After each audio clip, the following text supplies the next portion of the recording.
Salhuete, Discipuli, soy el tutorísimo, tu profesor favorito, como no. Y en el vídeo de hoy te traigo el tema 2 del curso, ya un tema con un poco más de chichara como el anterior, que es la Revolución Francesa y la Guerra de Independencia Española. Como siempre, para trabajarlo, tengo aquí la presentación que ahora te voy a poner y tengo estos fabulosos apuntes que te he hecho. Ambas cosas, presentación y apuntes, los tiene disponible, ya sabes, en el aula virtual de la asignatura. Así que venga, vamos a ello porque el vídeo de inglés me ha durado 50 minutos, verás tú este. Bueno, así pues, ¿qué vamos a ver en esta maravillosa unidad?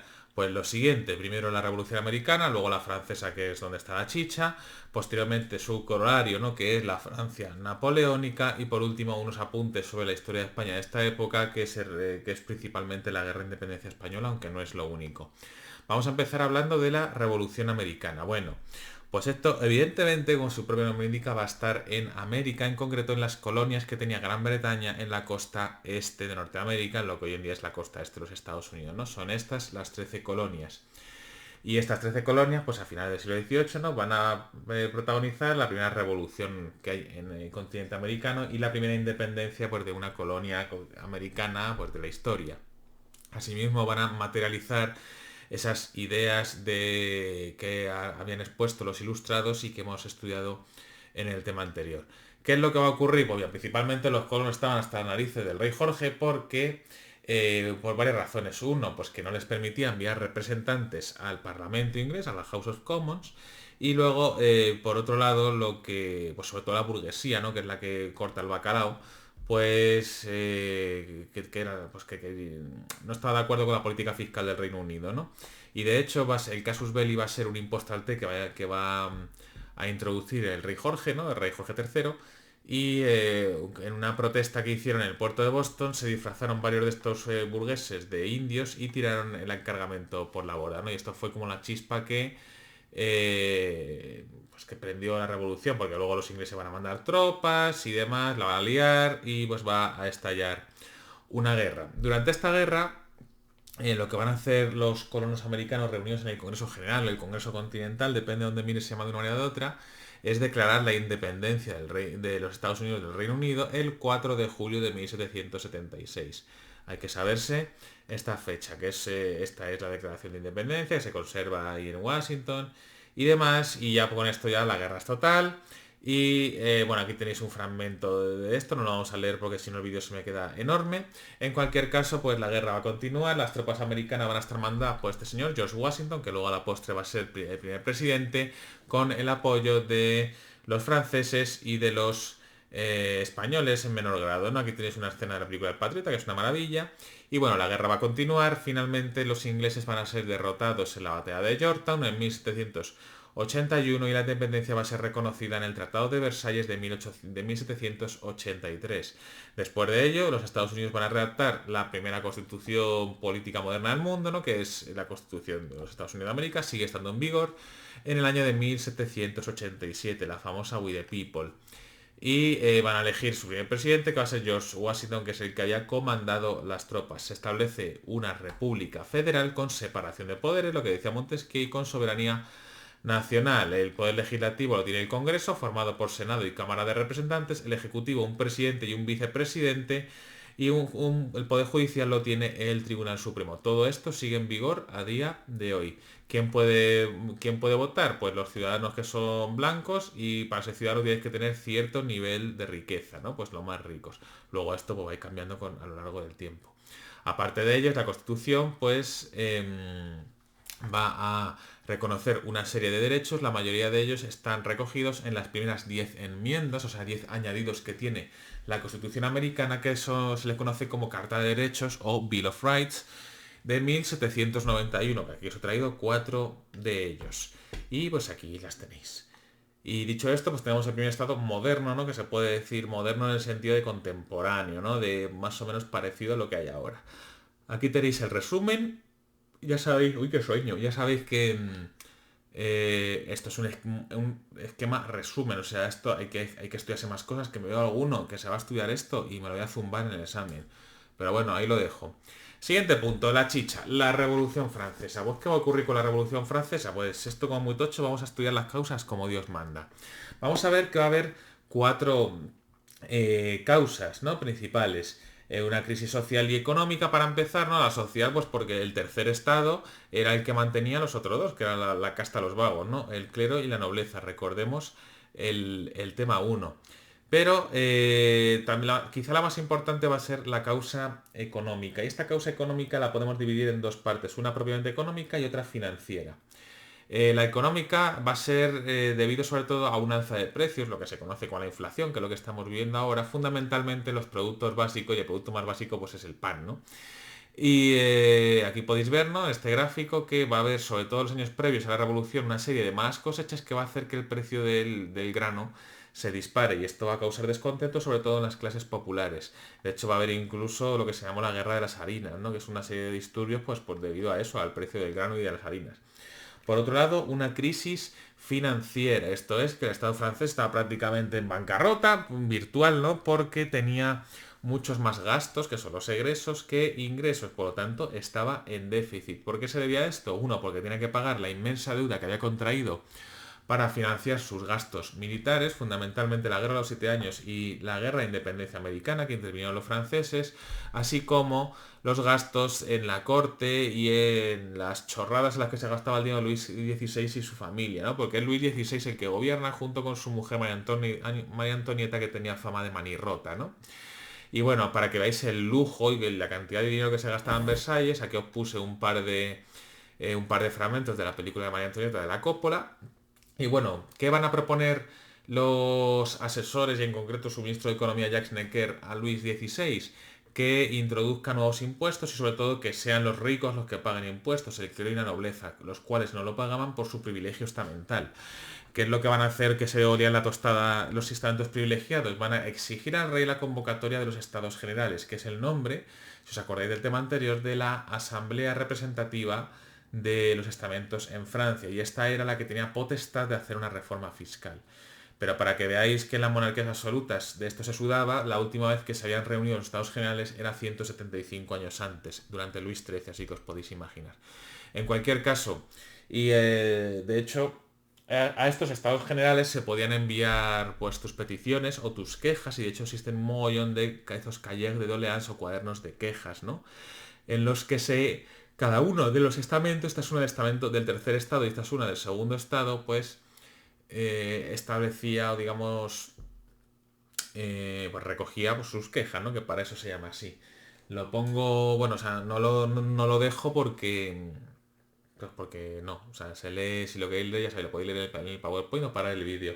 Y ya por último, pues también tuvieron su influencia como base teórica los principios ilustrados, fundamentalmente las ideas de Montesquieu y de Rousseau, y luego pues, el ejemplo de la Revolución Americana. Benjamin Franklin es uno de los padres de la patria americana y además fue embajador de Estados Unidos en Francia.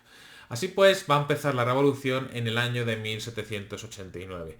Luis XVI finalmente convoca a los Estados Generales. Aquí tenemos a los tres estamentos, clero, nobleza, pueblo llano. Aquí se le ve un poquito mejor. El rey preside, la nobleza, el clero y el pueblo llano, todos reunidos. Había un mogollón más del tercer estado, que este es el punto de vista del tercer estado, que de la nobleza y de los clérigos. Aquí tenéis un nuevo vídeo sobre la apertura de los estados generales, que no vamos a ver. ¿Y qué es lo que ocurre? Que en los estados generales se votaba por estamento. O sea, cada estamento tenía un voto. ¿Qué es lo que ocurre? Que el primer y el segundo estado pues siempre votaban juntos porque son los privilegiados. Por lo tanto, el tercer estado siempre iba a palmar a pesar de representar al 97% de la población. ¿Qué va a proponer al rey el tercer estado? Que se vote por cabeza, o sea que cada delegado tenga un voto. Así pues, había ligeramente más delegados del tercer estado que del segundo y el tercero, o sea, del primero y el segundo juntos. Por lo tanto, así podrían salir adelante sus demandas. Esto es rechazado por todos, por el rey el primero, y esto va a causar un gran descontento entre el tercer estado y el resto de los estados generales, y de hecho va a llegar un momento en el que hasta les van a impedir el paso. ¿Qué es lo que van a hacer? Pues se van a reunir en otro edificio del complejo de Versalles, en concreto en lo que se llama el pabellón del juego de pelota, que era un edificio que se usaba pues, para un juego de pelota, que es una especie de frontón que se practicaba antes. Aquí el tercer estado se va a proclamar a sí mismo, o se va a autonombrar Asamblea Nacional. o sea, depositario de la soberanía nacional de los franceses. Y además van a hacer un juramento, que es el famoso juramento del juego de pelota, por el cual juraron no disolverse hasta haber otorgado a Francia una constitución. Cosa que van a hacer, por cierto. Pues después de esto, ¿qué va a pasar? Pues que Luis XVI va a intentar disolverlos por la fuerza, pero el Parlamento de París, bueno, no el Parlamento de París, sino el pueblo de París les va a apoyar, claro, nos ha jodido. Y bueno, esto es la Asamblea Nacional. Pues el rey no va a aceptar, va a seguir los estados generales, no va a aceptar, mientras que la Asamblea Nacional va a conseguir recabar más y más apoyos. Pero esto, digamos que el cabreo con el rey y los privilegiados va a ir en aumento constante, sobre todo en París, y va a culminar en la toma de la Bastilla en el 14 de julio de 1789. La Bastilla, esta prisión de aquí, que era una pequeña fortaleza dentro de París, y esto servía de prisión y tenía una especie de simbolismo, representaba como los males de la monarquía, ¿no? Porque es donde antiguamente se encerraban a los prisioneros políticos, aunque en esta época no había apenas prisioneros. Aparte, pues la asaltaron para coger municiones, ¿no? En cualquier caso, esto va a hacer que ya París se revuelva completamente contra el rey y los privilegiados, y esta revolución, ya porque esto es el inicio de la Revolución Francesa, se va a extender al campo, y en el campo se van a quemar las propiedades de los nobles y se va a intentar matarlos. Por eso muchos de ellos, también clérigos, van a huir. Y a este proceso en el campo se le va a llamar el Gran Miedo, que como podéis ver se extendió por casi toda Francia. Una vez ya con la Bastilla tomada y la capital y todo el país incendiado y en total rebelión contra el rey va a aceptar a la Asamblea Nacional y va a gobernar con ella. Por lo tanto, se inicia el primer periodo de la Revolución Francesa, que se conoce como la monarquía constitucional y que va a durar hasta 1792, cuando se proclame la República. Mientras están redactando la Constitución, la Asamblea va a legislar, y va a legislar de manera, pues digamos, con una serie de medidas bastante democráticas y revolucionarias, por así decirlo. Una de las más importantes quizá es el decreto de abolición del feudalismo, que es esta noche del 4 de agosto, por la cual todo el sistema feudal, todo el sistema estamental, todas estas rentas señoriales y los derechos jurisdiccionales y territoriales que tenían las clases privilegiadas se van al carajo. O sea, ahora todo el mundo es igual ante la ley, todo el mundo es ciudadano, que es lo que representa esta imagen, ¿no? Posteriormente van a promulgar la Declaración de Derechos del Hombre y del Ciudadano en el propio 1789, en la cual se reconocen pues toda una serie de derechos que ya habían teorizado sobre ellos, y libertades, ya habían teorizado sobre ellos, decía, los autores de la Ilustración. Por lo tanto, aquí ya se certifica por escrito que todos los ciudadanos son iguales ante la ley y sobre todo ante Hacienda, que es lo que da por saco. Finalmente,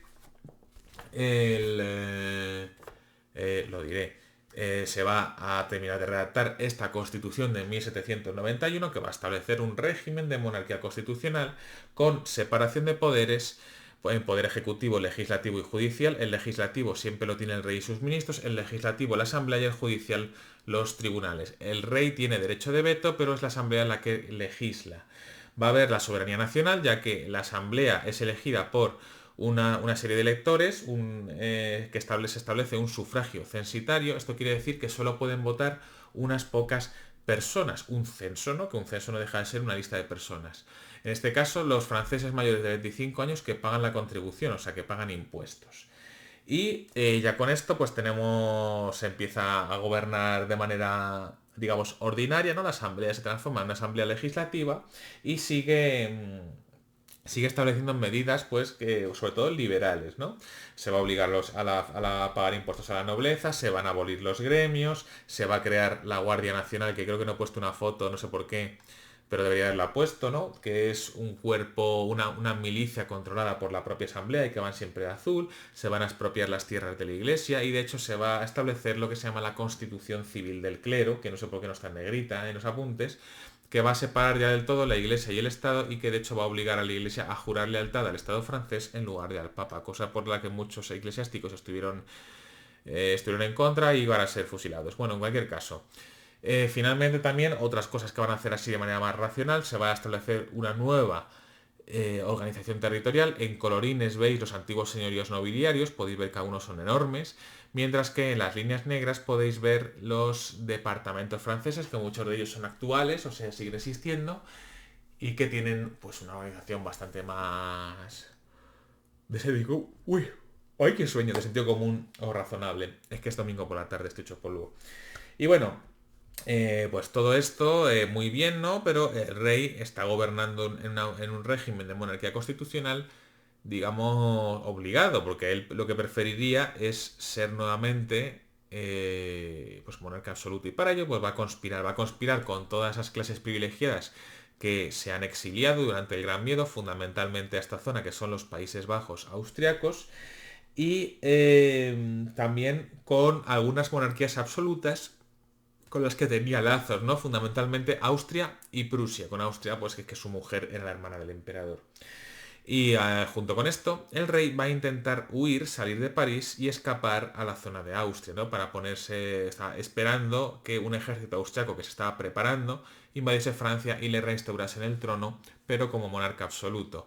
Para ello, se va, con ayuda de algunos que le apoyan, se va a él y su familia a disfrazar de burgués, va a ir hasta la frontera, pero en la zona, en el sitio de Valence, que es una villa que está cerca de la frontera, pues va a ser reconocido por algunos soldados fieles a la revolución, detenido y trasladado de vuelta a París, donde se va a quedar, va a seguir gobernando, ¿no? Porque es lo que le dice la Constitución, pero digamos que le van a tener bien controlado en el Palacio de las Tullerías, que es donde está la sede del gobierno.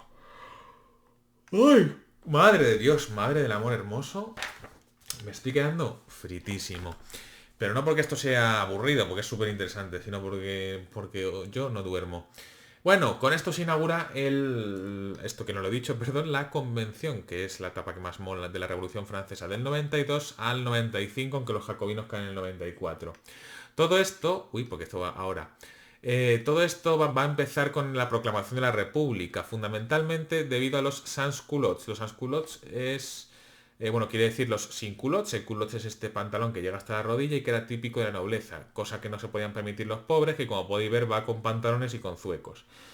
Y estos sans-culottes van a ser los protagonistas del asalto al Palacio Real de las Tullerías, que es pues, la residencia de Luis XVI, al cual querían detener, pues porque le consideraron un traidor tras haberse intentado pasar a los austriacos, ¿no?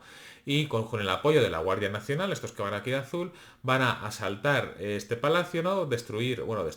Matar a toda la guardia del rey y finalmente arrestarlo, y aquí tenéis un vídeo por si lo queréis ver, arrestarlo y detenerlo, ¿no? Y va a hacerle prisionero.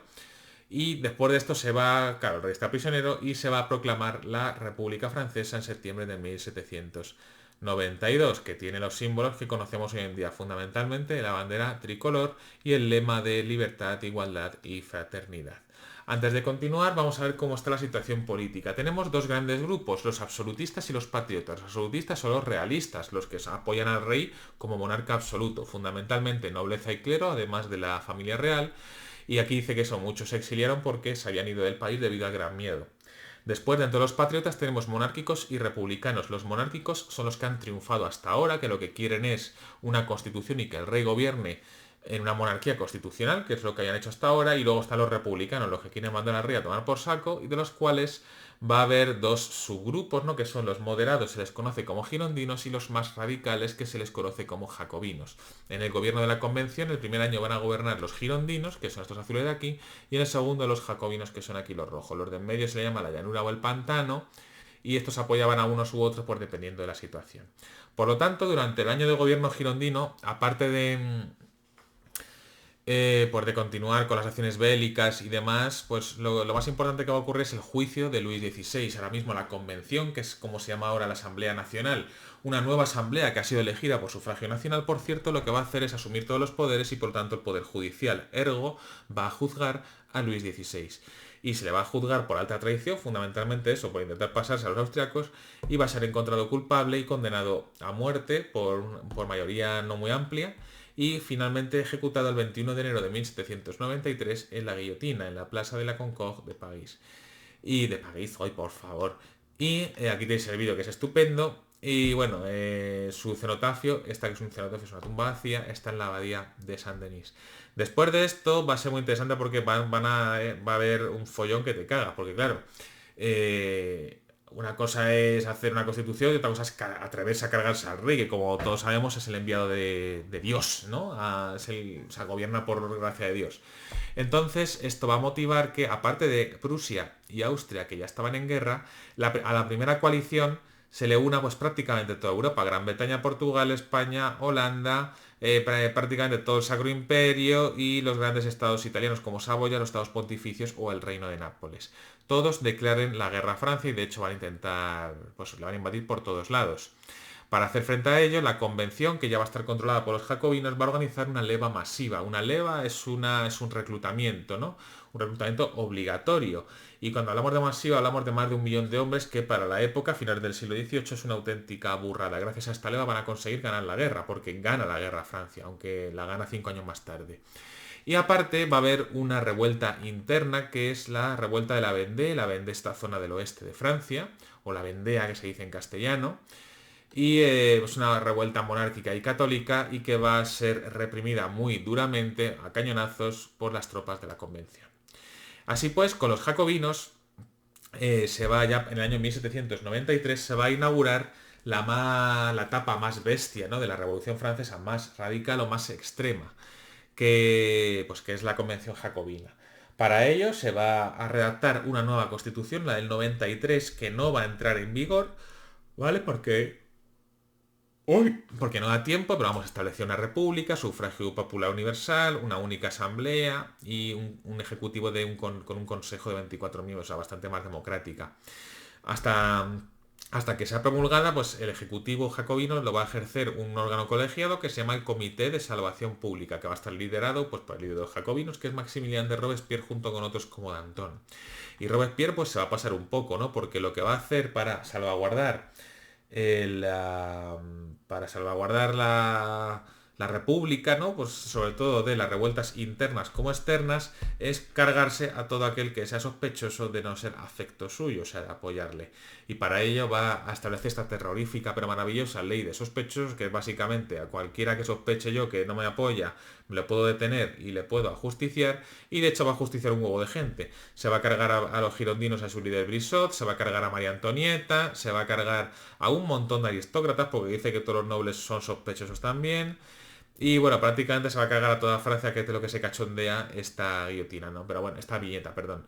Pero vamos, aproximadamente unas 40.000 personas se va a cargar, que es una barbaridad. Aparte de eso, va a establecer o promulgar una serie de leyes sociales, más que nada porque los sans-culottes se le estaban presionando. Y leyes sociales, pues leyes que hoy consideraríamos de izquierdas, ¿no? O socialistas incluso, ¿no? Como una ley de un control de máximo de los precios de los productos básicos. Se van a expropiar propiedades, sobre todo de la iglesia, y distribuirlas entre los revolucionarios. Se va a establecer la instrucción obligatoria o se va a abolir la esclavitud, por ejemplo. Y bueno, este régimen del terror, que tenía controlado a todo el mundo a base del miedo, pues va a caer finalmente debido a una chorrada, ¿no? Que es el establecimiento de una religión laica, ¿no? Un culto, una fiesta al ser supremo o el culto a la razón, ¿no? Que también se le llama la diosa de la razón. Y esto ya va a terminar de mosquear a todo el mundo y que está diciendo que hace Robespierre creando una religión nueva, lo cual es verdad, ahí le doy la razón porque telita. Y bueno, déjame ver un poquito de agua. Jesús bendito.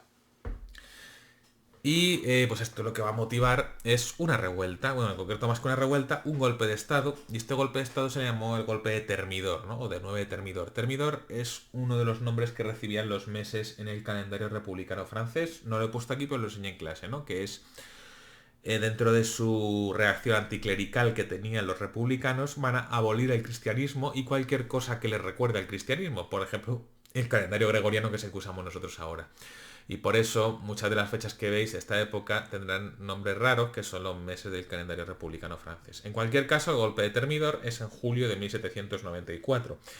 Van a asaltar la Convención Nacional e intentar detener a Robespierre, cosa que van a conseguir esa misma noche, pero en otro sitio, ¿no? Que finalmente pues es donde se reunían los jacobinos. Va a ser detenido, este es el famoso balazo en la mandíbula que me comentasteis. Va a ser detenido y junto con el resto del Comité de Salvación Pública ajusticiado al día siguiente en la propia guillotina. Y con esto pues va a acabar la convención, no va a tomar el poder otra vez la burguesía moderada hasta que se redacte la Constitución de 1795 y se inaugure el directorio. El directorio es la última etapa de la Revolución Francesa, va a durar 4 años y por esta constitución del año 3 o del año 1795 se va a establecer un nuevo sistema en el cual el poder ejecutivo lo asume un directorio de 5 miembros, 5 directores, y el poder legislativo un congreso bicameral, el Consejo de los 500 que redacta las leyes es la Cámara Baja y el Consejo de los Ancianos que aprueba las leyes es la Cámara Alta. Estos son los 5 directores que son los que gobiernan, como podéis ver que son muy carnavalescos. Y bueno, este régimen, aparte de tener que ganar la guerra, que la va a ganar, la guerra de la primera coalición en el 97 y de enfrentarse a la segunda, la tercera, la cuarta y demás, pues va a tener, digamos, va a ser muy inestable y va a tener que apoyarse mucho en el ejército. Va a usar el ejército para reprimir, bueno, aparte para la guerra, para reprimir todas las revueltas internas que va a haber, tanto de los absolutistas como de los jacobinos que quedan. Y bueno, debido a ello va a tomar un gran protagonismo el ejército y de hecho aquí es cuando va a surgir una figura fundamental en la historia de la humanidad que es Napoleón Bonaparte, que era un oficial corso que va a ir escalando en el escalafón militar, ¿no? Y aquí le tenéis, ¿no? En la batalla de Arco, en las campañas de Italia, se va a hacer muy famoso y muy carismático entre sus soldados en las batallas en Italia, también va a estar en Egipto, ¿no? Aunque ahí sí que es verdad que derrota al ejército inglés, pero su flota es destruida, por lo tanto tiene que huir así un poco de aquella manera. En cualquier caso, va a ganar toda la guerra, o sea, va a ganar todas las guerras de Francia y va a conseguir tal poder virtual, ¿no? Que finalmente va a querer hacerse con el poder real, o sea, con el poder político. Para ello va a dar un golpe de estado, que es el golpe de estado del 18 de Brumario, otra vez el calendario republicano francés, pero vaya, se llama así, golpe del 18 de Brumario y es del año 1799. Con esto se carga el directorio, establece un nuevo sistema que es el consulado y se acaba la Revolución Francesa.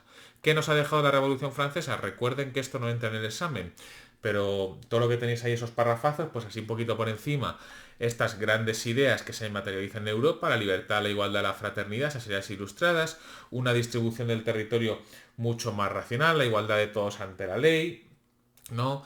Y bueno, un montón de cosas más, ¿no? La liberalización de la economía, la abolición de los gremios, la sustitución de aduanas, la unificación de los pesos y medidas, que es el antecesor del sistema internacional, todo esto para favorecer el comercio, y un montón de cosas más que tenéis ahí en los apuntes, pero que bueno, vamos a... O sea, hay que acortar. Así que, dicho esto, terminamos con la Revolución Francesa y nos metemos con la Francia napoleónica. La primera etapa de Napoleón se le conoce como el consulado y dura 5 años, del 99 a 1804. Con ello se establece una especie de dictadura, según la Constitución de 1799, por la cual el poder lo ejercen 3 cónsules, siendo Napoleón siempre primer cónsul, el principal, ahí le tenéis, guapísimo él. Y esta es la Constitución. Y durante este consulado pues, va a ser un gobierno bastante personalista, ¿no? Esto de hecho se le suele llamar el cesarismo, ¿no? Y va a ser bastante autoritario, se va a seguir apoyando en el ejército, de hecho Napoleón va a seguir comandando las tropas. Y bueno, digamos que Napoleón lo que va a pretender es consolidar su régimen, ¿no? Va a conservar alguna de esas medidas revolucionarias, pero digamos sobre todo las más conservadoras, no las más radicales. Y de hecho, dentro de su labor legislativa van a destacar varias cosas. Por ejemplo, el establecimiento de un sistema de educación público, como con los liceos franceses, o la codificación de todas las leyes de Francia en diversos códigos, ¿no? Entre ellos el Código Civil, que es quizá el más importante, se le llama el Código de Napoleón, y es, digamos, ¿cómo decirlo? El antecesor de pues prácticamente todos los códigos civiles de Europa, incluido el español. Aparte de eso, va a firmar un concordato con la Iglesia Católica, un acuerdo por el cual él conseguía, digamos, intervenir en el nombramiento de los obispos.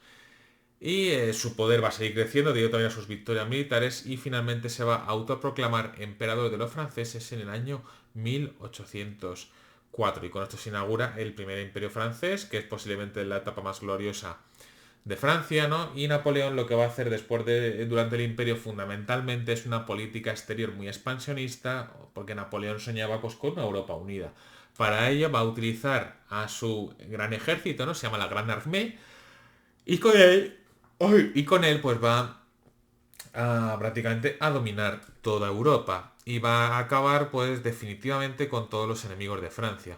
En Austerlitz, 1805, va a ganar a Austria, que por eso se construye el Arco del Triunfo. En Jena, en 1806, va a ganar a los prusianos y va a entrar en París, va a entrar en Berlín, perdón, y en Friedland va a derrotar al ejército del zar Alejandro.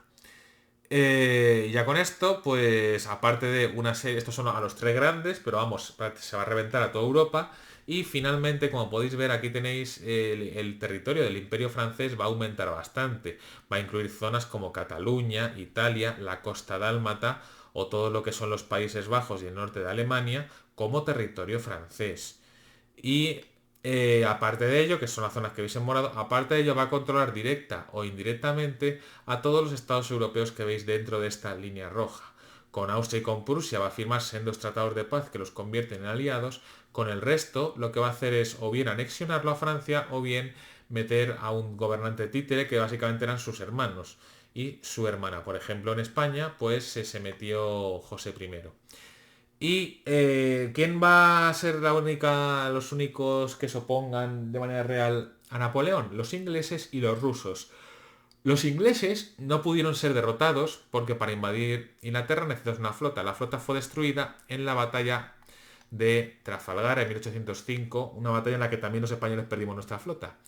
Y como decía, pues va a poner en el trono a todos sus hermanos, ¿no? En diversos sitios. Este es José I de España, que es el que vamos a estudiar en el tema siguiente. También cuando se quedó sin hermanos, ¿no? Pues empezó a poner a sus mariscales, ¿no? Murat fue rey de Nápoles y Bernadotte fue rey de Suecia.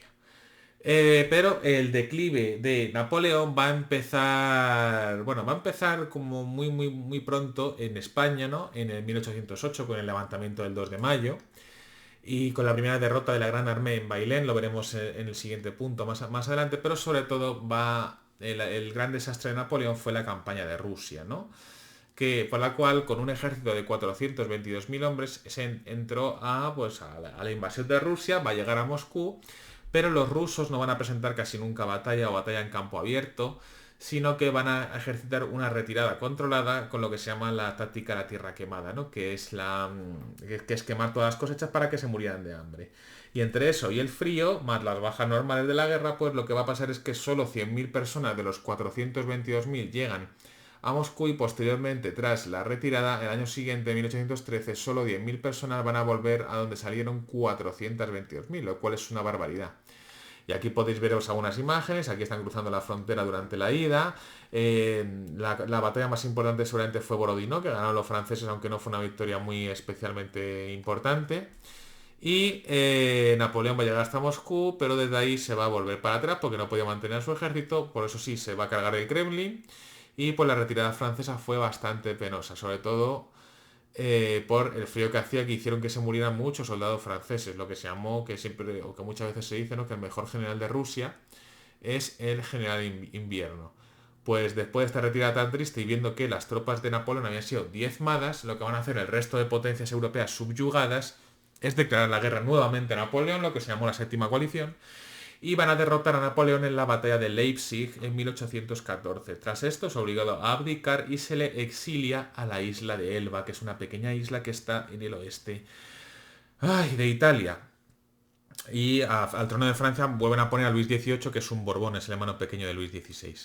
Aquí tenéis a Napoleón Sad, ¿no? Todo triste, que se va exiliado, pero claro, Luis XVIII no fue un rey muy popular, los franceses estaban hasta el gorro un poquito de él, y querían que volviera Napoleón. Y Napoleón pues finalmente va a ser rescatado por una fragata francesa, transportado de nuevo a Francia. El rey Luis XVIII va a mandar tropas para detenerlo, pero es que las tropas se arrodillaban ante él y se unían a él. Por lo tanto, va a llegar a París con un gran ejército. Y Luis XVIII va a huir y va a ser de nuevo coronado emperador, bueno, va a volver a ser el emperador, y se inaugura ese último periodo de tiempo de Napoleón que se le conoce en la historia como los 100 días de Napoleón, porque fueron apenas poco más de 3 meses. Napoleón en estos 100 días, ¿qué es lo que va a hacer? Armar rápidamente un ejército, dirigirlo a los Países Bajos e intentar derrotar primero a los ingleses y a los prusianos que se encontraban allí, pero en la batalla de Waterloo va a salir definitivamente derrotado en 1815 y va a ser obligado a abdicar de nuevo y esta vez forzado a exiliarse en Santa Elena. Santa Elena es una isla británica que está en el medio del Océano Atlántico entre Sudamérica y África, y ahí Napoleón va a morir exiliado 6 años después en 1821. Hoy en día sus restos fueron trasladados luego más tarde a Francia y reposa hoy en día sus restos en los Inválidos de París en este magnífico sarcófago de Porcio, creo que se llama esta piedra, que es muy bonita. Aquí tenéis el resumen y ahora ya nos metemos con los últimos... el último punto del tema, que son unos pequeños apuntes sobre la guerra de independencia española, bueno, y el reinado de Carlos IV y todas las movidas que hubo. Vamos a empezar con este señor, con Carlos IV, que reinó del 88 a 1808. Aquí le tenéis en este cuadro pintado por Goya que está aquí. Aquí tenéis con su hijo Fernando VII y con María... Era María Luisa de Parma, ¿no? Creo que sí.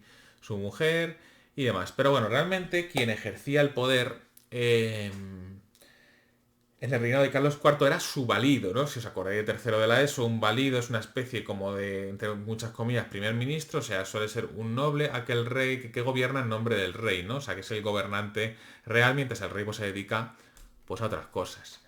Y en este caso pues era Manuel Godoy y lo que va a pasar esto es que Carlos IV va a ser el rey que se coma la Revolución Francesa en España, ¿no? En 1789. Después de esto, lo que va a hacer el gobierno es cerrar las fronteras, prohibir las publicaciones, acabar con todas las reformas ilustradas y sobre todo después de la ejecución, que hemos estudiado, después de la ejecución de Luis XVI en Francia el 21 de enero de 1793, vamos a declarar la guerra a Francia en el contexto de la primera coalición, o sea, nos vamos a unir a ellos. Esta es la ofensiva española que hicimos sobre todo, que es sobre todo en la zona del Rosellón en Cataluña, pero vamos a ser rápidamente rechazados, recordad la leva masiva de la Convención Jacobina y de hecho las tropas francesas van a entrar en España, van a ocupar gran parte de Cataluña, como aquí no se ve, y también gran parte pues, de lo que es el País Vasco llegando hasta Miranda de Ebro, que esto es provincia de Burgos. Por tanto, vamos a pedir la paz en lo que se conoce como la paz de Basilea. Los franceses se retiran de Francia, pero les tuvimos que ceder nuestra parte de la isla de la Española, ¿no? Donde está Haití y la República Dominicana hoy en día. Y bueno, después de esto, pues ya con Napoleón en el poder, lo más importante que va a pasar es que en 1807 Manuel Godoy va a firmar el Tratado de Fontainebleau. ¿Qué es lo que ocurre? Que Portugal, que es un tradicional aliado de Gran Bretaña, se negaba a unirse al bloqueo continental. El bloqueo continental fue una cosa que ocurrió después de Trafalgar, que lo que hacía era un decreto de Napoleón que prohibía a tanto a Francia como a todos los países aliados, que prácticamente era toda Europa, abrir sus puertos a barcos ingleses. Así pensaba ahogar económicamente a los ingleses. Los portugueses, que siempre han estado 800 años aliados a Gran Bretaña, se van a negar y por lo tanto en este tratado se van a repartir España y Francia a Portugal, ¿no? Siguiendo todo esto. De hecho, el Principado de los Algarbes sería un territorio personal de Manuel Godoy. Y bueno, debido a esto, para la invasión de Portugal, el tratado va a permitir la entrada de tropas francesas en España. ¿Qué es lo que ocurre?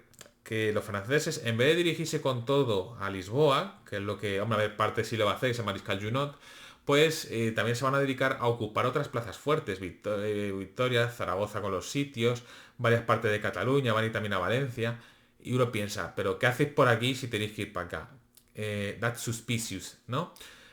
Por lo tanto, lo que va a ser esto realmente es una invasión encubierta. Esto va a tocar mucho las narices al pueblo, ¿no? Que va a estallar contra Godoy y va a dar lugar al motín de Aranjuez. En Aranjuez hay un palacio real donde se encontraba Carlos IV y todo este motín instigado por el hijo de Carlos IV, futuro heredero Fernando VII. Y este motín, de hecho lo que van a hacer, van a saltar la residencia de Godoy, que se lo van a encontrar escondido detrás de una cortina o en un sótano o en un desván, no sé, depende de donde lo leas, será un sitio diferente. Y van a obligar a Carlos IV a destituirlo y además a abdicar en la persona de su hijo Fernando VII. Aquí lo tenéis, el tío guapísimo, ¿no? Como podéis comprobar. Pero digamos que esto va a dejar, teniendo en cuenta que ya tenemos España llena de tropas francesas y la monarquía muy tocada, Napoleón, con una serie de ardides, va a llamar tanto a Carlos IV como a Fernando VII, les va a llamar a Bayona, es una ciudad del sur de Francia, y ahí les va a obligar a firmar lo que se conoce como las abdicaciones de Bayona. Fernando VII le cede la corona a Carlos IV de nuevo, Carlos IV se la va a ceder a Napoleón porque era un lameculos, y Napoleón se la va a ceder a su hermano pequeño, creo que era pequeño, aunque sí, creo que sí, José I, que va a reinar con el nombre de José I Bonaparte, ahí lo tenéis como rey de España. Y A ver que mire un poquito los apuntes, que no me quiero dejar nada. ¿Qué lo va a hacer José Bonaparte? Pues José Bonaparte va a reinar y va a introducir algunas reformas ilustradas, ¿no? Pues igual que ha hecho Napoleón o que hizo Napoleón en todos los países que conquistó. Entre otras cosas, se van a concretar en una carta otorgada que se conoce como el Estatuto de Bayona, que es una especie, ahí pone constitución, pero realmente es una constitución que el rey da, es una gracia del rey, ¿no? O sea, en el que permite él, por su propia gracia, algunas prerrogativas, algunos derechos e incluso algunas asambleas. Y esto va a motivar que la población se divida entre los afrancesados y los patriotas, que son los que apoyan a Fernando VII. Fernando VII, después de las abdicaciones de Bayona, está en Valensay con unas vacaciones pagadas en Francia que te cagas.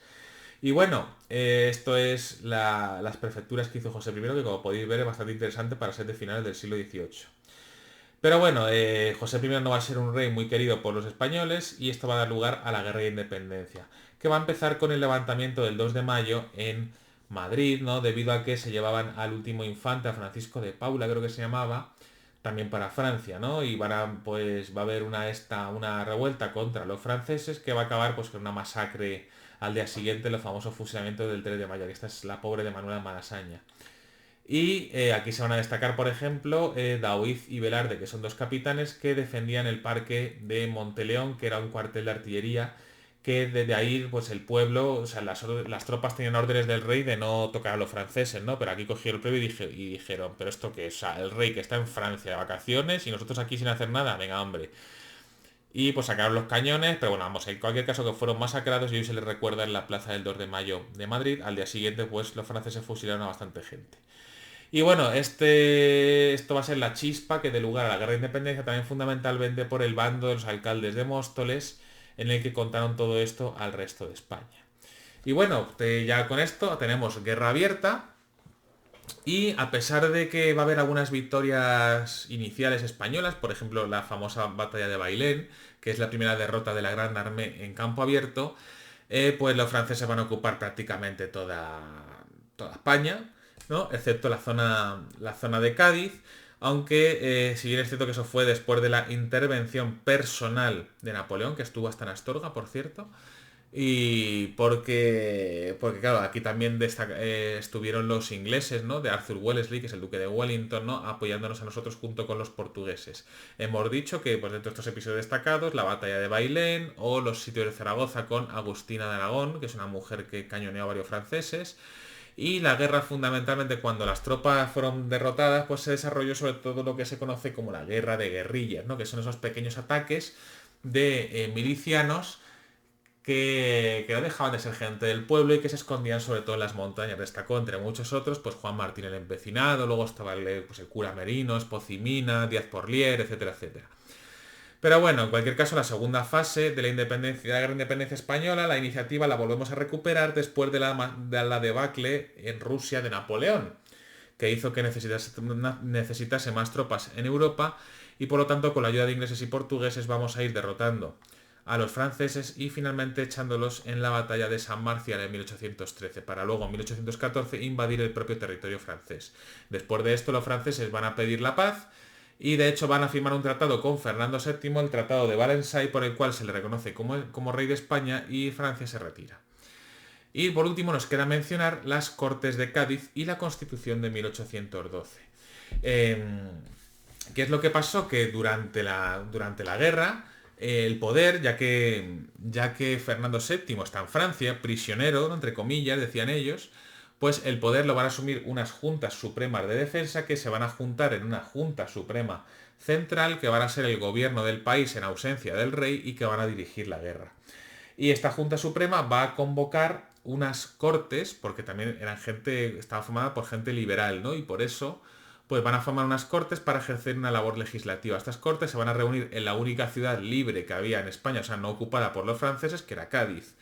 Y en Cádiz se van a reunir en 1810 y van a redactar la Constitución de 1812, que es una constitución en la que se van a recoger un montón de libertades, a imagen y semejanza de la francesa, ¿no? Pues libertad de imprentas, abolición del régimen feudal, de los señoríos, de los gremios, de la Inquisición, etcétera, etcétera. Exceptuando la libertad de religión, pues todas las libertades habituales.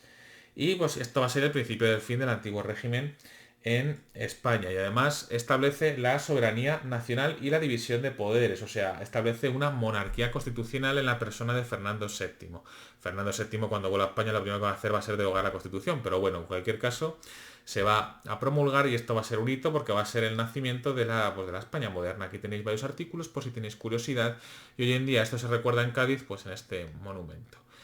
Y con esto terminamos, aquí os dejo el resumen y fin, esto es una carga de caballería en no sé qué batalla de Extremadura contra los USA, esto es un USA francés, no sé qué es. Pero bueno, Dios mío, qué oscuro está. Es que es de noche, ya que son casi, hijo, es tardísimo. Bueno, en cualquier caso, con esto ya terminamos el tema 2 y espero que os haya ayudado a entender pues un poquito mejor este tema. Ya sabéis, cualquier tipo de duda me podéis escribir por los canales habituales y si no, síganme en mis redes sociales. No olviden suscribirse, que tenéis la caja de descripción. No olviden suscribirse, darle like y todas esas cosas. Y nos vemos en el próximo. Venga, iba a decir hasta mañana. Adiós.